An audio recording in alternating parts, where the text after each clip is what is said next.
আসসালামু আলাইকুম ওয়া রাহমাতুল্লাহ। আলহামদুলিল্লাহি রাব্বিল আলামিন ওয়াসসালাতু ওয়াসসালামু আলা সাইয়্যিদিল মুরসালিন আম্মা বা'দ। কাছে ও দূরে, দেশে ও প্রবাসে, যে যেখান থেকে আমাদের আজকের অনুষ্ঠান শুনছেন ও দেখছেন, অনুষ্ঠানের শুরুতে তৈয়বা এইচডি মিডিয়া বাংলা চ্যানেলের পক্ষ থেকে আমি মোহাম্মদ রিদওয়ানুল ইসলাম যশোরী আপনাদের সকলকে জানাচ্ছি আন্তরিক মোবারকবাদ। সম্মানিত দর্শক ও শ্রোতা, আমাদের আজকের আলোচনার বিষয়বস্তু হলো গাজওয়াতুল হিন্দ ও তৃতীয় বিশ্বযুদ্ধ চলাকালীন সময়ে প্রবাসীদের করণীয় কী। আজকের আলোচনাটি অনেকের অনুরোধের প্রেক্ষিতেই করা। অনেক প্রবাসী ভাইয়েরাই অনুরোধ করেছেন গাজওয়াতুল হিন্দ এবং তৃতীয় বিশ্বযুদ্ধ চলাকালীন সময়ে তাদের কী করণীয়, সেই বিষয়ে কিছু আলোচনা করার জন্য। সম্মানিত দর্শক ও শ্রোতা, আপনারা জানেন মালহামা প্রথম বিশ্বযুদ্ধ হয়ে গেছে, দ্বিতীয় বিশ্বযুদ্ধ হয়ে গেছে, সামনে আসতেছে ভয়ঙ্কর থেকে ভয়ঙ্করতম তৃতীয় বিশ্বযুদ্ধ, যেটি খুবই কাছাকাছি সময়। যদিও অনেকেরই ধারণা হচ্ছে তৃতীয় বিশ্বযুদ্ধ হবে না, কারণ তারা বিভিন্ন রকম যুক্তি মাধ্যমে এটি প্রমাণ করতে চায় যে বর্তমান জাতিসংঘ সহ বর্তমান যে সমস্ত সংস্থা রয়েছে তাদের নীতির কারণে বিশ্বযুদ্ধ হবে না। এটি তাদের একটি কল্পনা মাত্র, কারণ পৃথিবীর গতিতেই চলবে। আল্লাহ রাব্বুল আলামিন পৃথিবীতে কী কী ঘটনা ঘটবে তা তার হাবিবের মাধ্যমে 1400 বছর পূর্বেই মুসলিম উম্মাদেরকে জানিয়ে দিয়েছেন, বিশ্ববাসীদেরকে জানিয়ে দিয়েছেন। সুতরাং ইসলাম সম্পর্কে যারা পড়াশোনা করে, বিশেষ করে আখিরি জামানা সম্পর্কে যাদের পড়াশোনা গবেষণা আছে, তারা সবাই এই কথাটি জানে যে কিয়ামতের আগ পর্যন্ত পৃথিবীতে কি কি বিপর্যয় ঘটবে, কি কি অবস্থা ঘটবে। প্রত্যেকটি ফিতনার ঘটনা আল্লাহ রাসূল সাল্লাল্লাহু আলাইহি সাল্লাম ভুলে গেছেন। যেমনটি হুযায়ফা ইবনে ইয়ামান রাদিয়াল্লাহু তাআলা আনহু থেকে বর্ণিত, আল্লাহ রাসূল সাল্লাল্লাহু আলাইহি সাল্লাম পৃথিবীতে বিপর্যয় সৃষ্টিকারী 300 ফিতনাবাজের নাম বলেছেন, তাদের বাবার নাম বলেছেন, এমনকি তাদের গ্রামের নাম পর্যন্ত বলেছেন। যদিও ওলামায়ে কেরাম অনেক ক্ষেত্রে সেগুলো জনসাধারণের সম্মুখে প্রকাশ করে না, তথাপিও কোনো কোনো ক্ষেত্রে এই সমস্ত ঘটনাগুলো সতর্কতার সহিত বলার দরকার। যেমনটি আল্লাহ রাসূল সাল্লাল্লাহু আলাইহি সাল্লাম বলেছেন, ওলামায়ে কেরাম নিজেদের মন গড়া মোতাবেক কোনো কথা বলে না। যখন বলে আল্লাহ রাসূল সাল্লাল্লাহু আলাইহি সাল্লাম যা হাদিস শরীফের মধ্যে বর্ণনা করেছেন, তাহাই কেবল আমরা আপনাদের সামনে উপস্থাপন করি এবং করা দরকার। কারণ কি, অনেকে মনে করে যে আমরা এই সমস্ত ঘটনা বলার মাধ্যমে মানুষকে ভয় দেখাচ্ছি। আসলে বিষয়টা তা না। এই সমস্ত ঘটনা বলার মাধ্যমে আল্লাহ রাসূল সাল্লাল্লাহু আলাইহি সাল্লাম যেমন জাতিকে সতর্ক করেছেন, ঠিক আমরাও জাতিদেরকে সতর্ক করাটাই হচ্ছে আমাদের মূল উদ্দেশ্য, লক্ষ্য। এর বাইরে আমাদের আদৌ কোনো উদ্দেশ্য নাই। মানুষ সতর্ক থাকুক, মানুষ সতর্ক হোক, এটাই হচ্ছে আমাদের মূল উদ্দেশ্য। কারণ মানুষ বড় ধরনের কোনো আযাব, বিপদ, ভয়ঙ্কর মুসিবতে যাতে না পড়ে, সেই জন্য আমাদের দায়িত্ব থেকেই আমরা সেই সমস্ত কথাগুলো আপনাদের সামনে উপস্থাপন করে থাকি। কেউ সেই সমস্ত বিষয়গুলোকে পজিটিভ নেন, কেউ নেগেটিভ নেন। যার যার দৃষ্টিভঙ্গি অনুযায়ী মানুষ সেই বিষয়গুলোকে বিবেচনা করে। তবে একটা বিষয় খেয়াল রাখা দরকার, যারা আখেরি জামানা নিয়ে পড়াশোনা করে, মালহামা সম্পর্কে যাদের পড়াশোনা আছে, ফিতনা সম্পর্কে যাদের ধারণা আছে, তারা কখনোই তর্ক বিতর্ক করতে পারে না। বরঞ্চ ফিতনার সময়কাল আপনার কি কি করণীয় হবে, কি কি ঘটনাগুলো হবে, সেই ঘটনাগুলো যদি জানা থাকে এবং সেই সম্পর্কে করণীয় কি, সেই সম্পর্কে যদি আমরা সতর্ক থাকতে পারি, তাহলে অনেক বিপদ আপদ থেকে আমরা বাঁচতে পারবো। যেমন দেখেন, বর্তমান বিশ্বের মধ্যে যে মহামারী চলছে, এই মহামারী সম্পর্কেও তো আল্লাহ রাসূল সাল্লাল্লাহু আলাইহি সাল্লাম ভবিষ্যৎবাণী করেছেন, সতর্ক করেছেন, এবং এই সময় কি করণীয় সেটাও আল্লাহ রাসূল সাল্লাল্লাহু আলাইহি সাল্লাম তার বর্ণনায়, তার সবিস্তারে আল্লাহ রাসূল সাল্লাল্লাহু আলাইহি সাল্লাম বর্ণনা করেছেন, করণীয় সম্পর্কেও দিক নির্দেশনা দিয়েছেন। তা আমাদের আজকের আলোচনা হলো পৃথিবীর ইতিহাসে সবচেয়ে ভয়ঙ্করতম ঘটনাটি ঘটবে তৃতীয় বিশ্বযুদ্ধ। আর আমাদের এই ভারতীয় উপমহাদেশের জন্য ভয়ঙ্করতম একটি ঘটনা হচ্ছে গাজওয়াতুল হিন্দ। এটি মূলত হচ্ছে মুসলমানদের জন্য একটা আযাব। যেমনটি পবিত্র কোরআনুল কারীমের সূরা আর-রুমের 41 নম্বর আয়াতে কারিমের মধ্যে বলা হচ্ছে, যাহারাল ফাসাদু ফিল বাররি ওয়াল বাহরি বিমা কাসাবাত আইদিন নাস। জলস্থলে যে সমস্ত বিপর্যয় নেমে আসে, সেগুলো মানুষ নিজের হাতে কামাই করে। আজকে তৃতীয় বিশ্বযুদ্ধ বলেন, গাজওয়াতুল হিন্দ বলেন, এগুলো হচ্ছে আমাদের নিজেদের কামাই। নিজের হাতে আমরা এই সমস্ত কামাই করেছি, বিপর্যয় আমরা ডেকে এনেছি, সামনে আমরাই ডেকে আনবো, যার কারণে এই সমস্ত বিপর্যয় আমাদের উপর আসবে। এগুলো আমাদের নিজের হাতেরই কামাই। সুতরাং তৃতীয় বিশ্বযুদ্ধ এটাও হচ্ছে আমাদের নিজেদের কামাই। কারণ দেখুন, আজকে মানব জাতিকে ধ্বংস করার জন্য, এক রাষ্ট্র আরেক রাষ্ট্রকে ধ্বংস করার জন্য হাজার হাজার কোটি কোটি মিলিয়ন বিলিয়ন টাকা খরচ করে পারমাণবিক বোমা আবিষ্কার করছে। কি প্রয়োজন ছিল এই বোমা আবিষ্কার করার? এক রাষ্ট্র ক্ষমতা দেখানোর জন্য, এক রাষ্ট্র আরেক রাষ্ট্রের উপরে ক্ষমতা আধিপত্য বিস্তার করার জন্য আজকে পারমাণবিক বোমা, ভয়ঙ্কর থেকে ভয়ঙ্কর বোমা তারা আবিষ্কার করেছে, ভয়ঙ্কর থেকে ভয়ঙ্কর অত্যাধুনিক অস্ত্র তারা আবিষ্কার করছে, মিসাইল আবিষ্কার করছে। এরকমভাবে যুদ্ধ বিমান থেকে শুরু করে কি নাই আজকে আমাদের এই পৃথিবীবাসীদের হাতে। এই সমস্ত বিষয়গুলো মানুষ যখন আবিষ্কার করেছে, আল্লাহর সৃষ্টির উপরে যখন হাত রেখেছে, তখন কি তাদের অবশ্যই এই সমস্ত শাস্তি তাদেরকে দুনিয়াতেই পেতে হবে। আর সেটি শাস্তির একটি মাধ্যম হচ্ছে তৃতীয় বিশ্বযুদ্ধ, গাজওয়াতুল হিন্দ। যদিও সেটি মুমিনদের জন্য একটা নিয়ামত। তা আমরা আজকে আপনাদের সামনে আলোচনা করব প্রবাসী ভাইয়েরা সেই সময়টি কী করবেন। এখন কথা হচ্ছে, এর পূর্বেই আপনাদেরকে সতর্কবার্তা দেওয়া হয়েছে। কারণ আল্লাহ তাবারক ওয়া তাআলা কোনো জাতিকে ধ্বংস করার পূর্বে অবশ্যই তাদেরকে সতর্ককারী পাঠান, তাদের কাছে সতর্ক করেন আগে। আল্লাহ রাব্বুল আলামিনের একটা সুন্নত হচ্ছে যে আল্লাহ কোনো জাতিকে সতর্ক না করে আযাব দেন না। এজন্য কোরআনে বলছে লা তাবদিলা লিকালিমাতিল্লাহ, আল্লাহর কথার পরিবর্তন নেই, আল্লাহর নিয়মের কোনো পরিবর্তন নেই, আল্লাহর সুন্নতের কোনো পরিবর্তন নেই।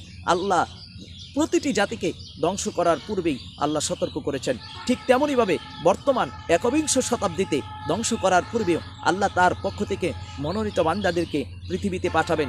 তার মনোনীত বান্দাদেরকে না মেনে নেওয়া, তাদের সাথে বেয়াদবি করা, তাদের সাথে দুশমনি করা, তাদেরকে নির্যাতন করা, নিপীড়ন করা, এই সমস্ত কারণেই পৃথিবীর উপরে আল্লাহ বড় ধরনের আবার বিপর্যয় নামিয়ে দিবেন, বড় ধরনের আযাব গজব নামিয়ে দিবেন। আল্লাহ রাব্বুল আলামিন সতর্ককারীকে পাঠানোর পরে কেন জাতি বিশ্ববাসী কেন আল্লাহর মনোনীত বান্দাদেরকে মানে না? সেই কারণেই কিন্তু এই বিপর্যয় নেমে আসে। আল্লাহর আরেকটি সুন্নত হচ্ছে, আল্লাহ তাবারক ওয়া তাআলা কোনো জাতিকে ধ্বংস যেরকমভাবে করেন, ধ্বংস করার আগেই আল্লাহ সতর্ককারীর মাধ্যমে আল্লাহ নিরাপদ আশ্রয়স্থল আল্লাহ দান করেন। যেমনটি নূহ নবীকে আল্লাহ দান করেছেন, যেমনটি আসহাবে কাহাবের কুকুরের গঠন আপনারা জানেন, আসহাবে কাহাবের যুবকদেরকে আল্লাহ নিরাপত্তা দান করেছিলেন জালিমের ভূখণ্ডের মধ্যেই। ঠিক তেমনইভাবে জালিমের ভূখণ্ডের মধ্যেও আল্লাহ তাবারক ওয়া তাআলা তার পছন্দের বান্দাদেরকে যারা মানবে তাদেরকেও আল্লাহ রাব্বুল আলামিন নিরাপদ আশ্রয়স্থল দিতে পারেন। তো আজকের আলোচনা হচ্ছে যে প্রবাসী ভাইরা কী করবেন। কারণ বাংলাদেশ সহ বাংলাদেশের অনেক ভাইরা বিভিন্ন দেশে প্রবাসে আছেন, জীবনের তাগিদে তারা বিভিন্ন দেশে অবস্থান করছেন। নিজের পিতা ছেড়ে, মাথা ছেড়ে, ভাই বোন ছেড়ে, ছেলে মেয়ে ছেড়ে, স্ত্রী ছেড়ে তারা বাহিরে পড়ে রয়েছেন শুধুমাত্র অর্থ কামানোর জন্য। আজকে সেই সমস্ত প্রবাসী ভাইদের উদ্দেশ্যে আমাদের আলোচনা হচ্ছে, আপনারা কখন বুঝবেন যে আসলে বিপদ ঘনিয়ে আসতেছে, আযাব আসার সময় কাছিয়ে গেছে। যেমন নূহ আলাইহিস সালাতু ওয়াস সালামকে আল্লাহ সতর্ক করে দিয়েছিলেন যে চুলার মধ্যে যখন আগুন ধরবে তখন মনে করবে আযাব আসার সময় এসে গেছে। ঠিক তেমনইভাবে এই জাতিকে আল্লাহ সতর্ক করার জন্য কিছু সিমটম আলামত দিয়েছেন। যেমনটি আগামীর কথনের মধ্যে শাহরান সতর্কবাণী দিয়েছেন যে বিংশ শতাব্দীর বিংশ সনে কিছু করে হেরফের প্রকাশ ঘটিবে বর্ণ মাহাদি ভূখণ্ড তরিষ্কের সপ্তবর্ণের নামের মালা হা দিয়ে শুরু খতমে থাকিবে ইয়া সে মিথ্যা মাহাদির মিথ্যা দাবিদার। তো এই যে কথাগুলো এখানে কিন্তু একটা প্রথম সতর্কবার্তা দিয়েছেন যে একজন বর্ণ মাহাদি বের হবে তুরস্ক থেকে, তার নাম হারুন ইয়াহিয়া। এটা হলো প্রথম সতর্কবার্তা। এরপরে বলা হচ্ছে যে কাশ্মীর বিজয় হবে, আপনার মুসলমানদের হাতে আপনার কাশ্মীরটা এসে যাবে। তো এটা হচ্ছে দ্বিতীয় একটি সতর্কবার্তা। তৃতীয় সতর্কবার্তাটা হচ্ছে ফুরাত নদী থেকে স্বর্ণের পাহাড় বের হবে, যেটি নিয়ে 3 দেশের মধ্যে যুদ্ধ হবে। শতকরা 99% বলা হচ্ছে 9 জনের 7 জনই মারা যাবে। হাদিসে বলা হচ্ছে শতকরা 99% মানুষ মারা যাবে। তাহলে দেখুন 3টা পরপর সতর্কবার্তা কিন্তু দেওয়া হচ্ছে। প্রথম সতর্কবার্তা হচ্ছে বন্য মাহাদি বের হওয়া, দ্বিতীয় সতর্কবার্তা হলো কাশ্মীর বিজয় হওয়া, তৃতীয় সতর্কবার্তা হচ্ছে ফুরাত নদী থেকে স্বর্ণের পাহাড় বের হওয়া। এই 3টা সতর্কবার্তা যদি দেখেন একে একে আপনার যদি 3টা বাস্তবায়িত হয়ে যায়, একটা যদি বাস্তবায়িত হয় সতর্ক হয়ে যাবেন, দ্বিতীয়টা যদি বাস্তবায়ন হয় আরও সতর্ক হয়ে যাবেন, তৃতীয়টা বাস্তবায়ন হলে একেবারে লাস্ট আপনার ফাইনাল সতর্ক হওয়ার জন্য নির্দেশনা কিন্তু আসবে ফুরাত নদী থেকে স্বর্ণের পাহাড় বের হওয়া। এই সময়টাই প্রবাসী ভাইরা কী করবেন। প্রবাসী ভাইদের জন্য আমার উদ্দেশ্য আমি একটা কথাই বলবো যে হাদিস শরীফ থেকে আমরা যতটুকু জানি আল্লাহর মনোনীত বান্দাদেরকে সন্ধান করতে হবে, তাদের কাছেই নিরাপদ আশ্রয়স্থল আছে। পৃথিবীতে 3টি নিরাপদ আশ্রয়স্থল থাকবে তৃতীয় বিশ্বযুদ্ধ চলাকালীন সময়ে। এর একটি হচ্ছে আমাদের প্রিয় মাতৃভূমি বাংলাদেশের মধ্যে আল্লাহ রাব্বুল আলামিন নিরাপত্তা দান করবেন। ইয়েমেনের মধ্যে সম্ভবত আরেকটি হচ্ছে মাহাদি যে দেশের মধ্যে রয়েছেন, শোয়েব ইবনে সালেহ যে দেশের মধ্যে রয়েছেন, সেই দেশের মধ্যে আল্লাহ তাবারক ওয়া তাআলা নিরাপত্তা দান করবেন। এই জন্য আমাদেরকে সন্ধান করে নিতে হবে ইমাম মাহাদিকে, আমাদের সন্ধান করতে হবে ইমাম মানসুরকে, আমাদেরকে সন্ধান করতে হবে ইমাম মাহমুদ কোথায় আছে তাদেরকে সন্ধান করতে হবে। তাহলেই কেবল আমরা নিরাপদ জায়গাটির সন্ধান আমরা পেতে পারি। এর ব্যতিরেকে আমরা কিন্তু নিরাপদ জায়গাটি পৃথিবীর কোনো বড় বড় আলেমের কাছ থেকে আমরা পাবো না, কোনো স্কলারের কাছ থেকেও আমরা পাবো না। যদি এই নিরাপদ আশ্রয়স্থল পেতে হয় তাহলে আল্লাহ তাবারক ওয়া তাআলার মনোনীত বান্দার কাছে আমাদেরকে যেতে হবে। তো প্রবাসী ভাই যারা রয়েছেন তাদের জন্য সবচেয়ে গুরুত্বপূর্ণ জিনিসটি হচ্ছে আপনারা প্রথমত আপনারা আল্লাহর মনোনীত বান্দাকে খুঁজতে হবে। যে যে দেশে রয়েছেন, আরব কান্ট্রিতে যারা রয়েছেন তারা ইমাম মাহাদি কোন দেশে রয়েছে বা ইমাম মনসুর কোন দেশে রয়েছে সেগুলো আপনারা খবর রাখতে পারেন। আপনারা যদি সন্ধান পান তাহলে ইমাম মনসুরের দলে আপনারা একত্রিত হয়ে যেতে পারেন।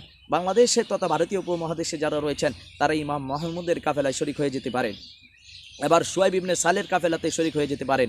এইভাবেই আল্লাহর মনোনীত বান্দাদের কাফেলায় যারা শরিক হয়ে যাবেন আল্লাহ তাবারক ওয়া তাআলা কিন্তু তাদেরকে আপনার নিরাপত্তা দান করবেন। এখন কথা হচ্ছে আমরা তাদের পাবো কোথায়? সেজন্য আল্লাহ রাব্বুল আলামিনের কাছে অবশ্যই কান্নাকাটি করতে হবে। আপনার যদি উদ্দেশ্য থাকে আল্লাহর কাছে, যদি আপনি নামাজ পড়ে কান্নাকাটি করতে পারেন যে আল্লাহ তুমি আমাকে নিরাপত্তা দান করো, কারণ হাদিস শরীফের মধ্যে রয়েছে আখিরি জামানায় আল্লাহ তাদেরকেই কেবল নিরাপত্তা দান করবেন, তাদেরকেই রক্ষা করবেন যারা আল্লাহ রাব্বুল আলামিনের কাছে করুণ কণ্ঠে কান্নাকাটি করবে, কান্না সেজদায় গিয়ে কান্নাকাটি করবে, তাদেরকে আল্লাহ রাব্বুল আলামিন নিরাপত্তা দান করবেন। তো সামনের আযাব, সামনের বিপদ খুব ভয়ঙ্কর বিপদ, কারণ হাদিস শরীফের কথা একটা কথাও এদিক সেদিক হবে না। কারণ মুসলিম হিসেবে আমরা সবসময় বরাবর দেখেছি হাদিসের প্রত্যেকটি কথা অক্ষরে অক্ষরে বাস্তবায়িত হয়েছে, সামনের দিনগুলো তো বাস্তবায়িত হবে। যেমনটি আমরা বলেছিলাম হাদিস শরীফের মধ্যে রয়েছে করুণ নতুন করে আবার ভাইরাস আক্রমণ করবে পৃথিবীর মধ্যে, সেটির ভাইরাস অলরেডি আপনার আক্রমণ করেছে, সামনে দুর্ভিক্ষ দেখা দিবে, মহামারী আরও প্রকট আকার ধারণ করবে, জুলফি তারকার প্রকাশ ঘটবে, ভয়ঙ্কর থেকে ভয়ঙ্কর দিন একটার পর একটা আসতেছেই। 21 সালটা তো অনেক ভয়ঙ্কর একটা আপনার সাল আসবে, যেটার মধ্যে পৃথিবীতে বন্যা হবে, খরা হবে, ঘূর্ণিঝড়, ভূমিকম্প আর অনেক ধরনের আযাব গজব এই পৃথিবীর উপরে আল্লাহ রাব্বুল আলামিন দিবেন, কারণ আল্লাহর মনোনীত আমিরকে না মানার কারণে। তা এরপরে আমাদের কাজ হচ্ছে সতর্ক হয়ে যাওয়া, আমাদের কাজ হচ্ছে আল্লাহর দরবারে আত্মসমর্পণ করা, তৌবা করা, সর্বোপরি ইসলামী শরিয়া মোতাবেক নিজের জীবনযাপন পরিচালনা করা, আল্লাহ রাব্বুল আলামিনের আনুগত্য স্বীকার করা, আল্লাহ রসুল সাল্লাল্লাহু আলাইহি সাল্লামের উপর বেশি বেশি করে দুরূদ শরীফ পড়া, সর্বোপরি আল্লাহ রাব্বুল আলামিনের কাছে পানা চাওয়া, আল্লাহর কাছে আশ্রয় চাওয়া, তাহলেই কেবল আল্লাহ তাবারক ওয়া তাআলা আমাকে আপনাকে হেফাজত করতে পারেন। আমরা শুধু সতর্কতার সহিত প্রবাসী ভাইদেরকে আমরা বলবো, আপনারা যখন দেখবেন এই ঘটনাগুলো ঘটে গেছে, প্রথম বন্ড মাহাদি হারুন ইয়াহিয়ার প্রকাশ ঘটলেই আমার মনে হয় আপনারা দেশে ফিরে আসা দরকার। এর পরবর্তীতে যদি এটা না হয়, যখন কাশ্মীর বিজয় হয়ে যাবে তখন অবশ্যই দেশে ফিরে আসার চেষ্টা করবেন। যদি এরপরেও না আসেন, ফোরাত নদীতে যখন পাহাড় বের হবে এর আগেই দেশের অবস্থা আসলে ঠিক থাকবে না মনে হয়, কারণ বিশ্ব ব্যবস্থা যেদিকে যাচ্ছে, তাই এর আগে আপনারা চেষ্টা করবেন দেশে কোনো রকম ফিরে আসা যায় কিনা, অথবা আপনারা আল্লাহর মনোনীত বান্দাদের সংস্পর্শে থাকার চেষ্টা করবেন, আল্লাহ রাব্বুল আলামিনের কাছে পানা চাইবেন, আল্লাহর কাছে আশ্রয় চাইবেন। আল্লাহই কেবল পারে মানুষকে উত্তম আশ্রয় দিতে, আল্লাহই কেবল পারে নিরাপত্তা দিতে, আল্লাহই কেবল পারে আল্লাহ রাব্বুল আলামিন সমস্ত আপদ বিপদ থেকে হেফাজত করতে। আল্লাহ ব্যতীত আর কোনো সাহায্যকারী নাই, আল্লাহ ব্যতীত আর কোনো নিরাপদ আশ্রয়স্থল দেওয়ার মতন কেউ নাই। সুতরাং আল্লাহ তাবারক ওয়া তাআলার দরবারে পানা চাইতে হবে, আল্লাহর দরবারে আত্মসমর্পণ করতে হবে, স্যালেন্ডার করতে হবে। এর ব্যতিরেকে বাইরে বিকল্প কোনো পথ নেই, কোনো রাস্তা নেই, বাঁচার কোনো ওয়ে আল্লাহ রাব্বুল আলামিন রাখে নাই। সুতরাং সামনের দিনগুলো ভয়ঙ্কর থেকে ভয়ঙ্কর হবে। আসুন আমরা তওবা করি, আসুন আমরা দিনে ফিরে আসি, আল্লাহর সেই বাণীকে আমরা মেনে নেই। উদখুলু ফিস-সিলমি কাফা, আল্লাহ বলছেন তোমরা পরিপূর্ণভাবে ইসলাম ধর্মে প্রবেশ করো। ওয়ালা তাত্তাবিউ খুতুওয়াতিশ শাইতান, শয়তানের অনুসরণ করো না, তাগুতের অনুসরণ করো না। এক রব্বুল আলামিন, একমাত্র আল্লাহ রব্বুল আলামিনের অনুসরণ করতে হবে, আল্লাহ তাবারক ওয়া তাআলাকে মেনে নিতে হবে। তাহলেই কেবল দুনিয়াতে শান্তি, পরকালীন নাজাত মুক্তি রয়েছে। এর ব্যতিরেকে শান্তিও নাই, মুক্তিও নাই, নাজাতও নাই। আল্লাহ তাবারক ওয়া তাআলা আমাদের সকলকে আল্লাহ রব্বুল আলামিনের ধর্মে পরিপূর্ণভাবে প্রবেশ করার তৌফিক দান করুক। আমিন ইয়া রাব্বাল আলামিন। আসসালামু আলাইকুম ওয়া রাহমাতুল্লাহ।